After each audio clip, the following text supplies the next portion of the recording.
Why hello there! Welcome to Algeomulus Prep Academy, the channel for your algebra, geometry, and calculus needs. The lesson for today is the second fundamental theorem of calculus.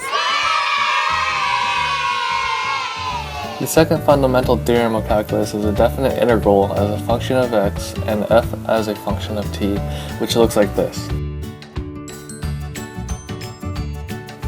Basically, these problems ask you to derive the integral. Let's start with the basic evaluation. F of x equals the integral from a to x of f of t dt. Step 1. Derive f of x, which is f prime of x, which equals the derivative of the integral from a to x of f of t dt. Step 2. You take the upper limit of the integration, which is x, and you substitute it to every variable that is t.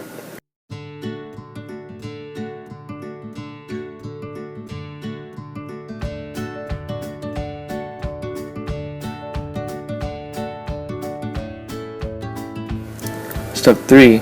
You take the derivative of the upper limit of the integration, which is 1, and you multiply it to f of x. And you are left with f prime of x, which is f of x. Now let's apply the theorem to a problem you might see on an AP exam. Our third example comes from 2007 AB3 Part C, which shows a number chart with some values of f of x, f prime of x, g of x, and g prime of x. The problem asks, let w be the function given by w of x is equal to the integral of 1 to g of x, f prime of t dt. Find the value of w prime of 3.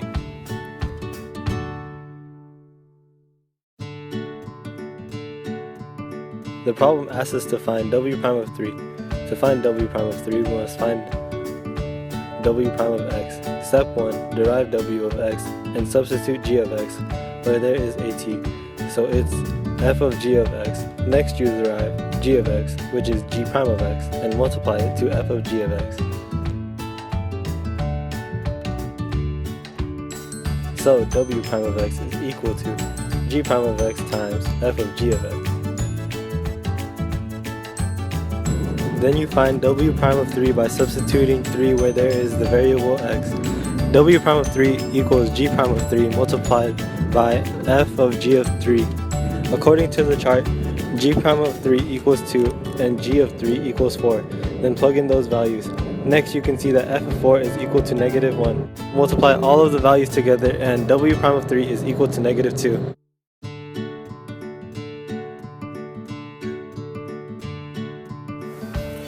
To recap on the second fundamental theorem of calculus, you are asked to derive an integral equation where f is a function of t. To derive the integral, you must substitute the upper limit of the integration to every variable that is t. Then derive the upper limit of the integration and multiply it to the function.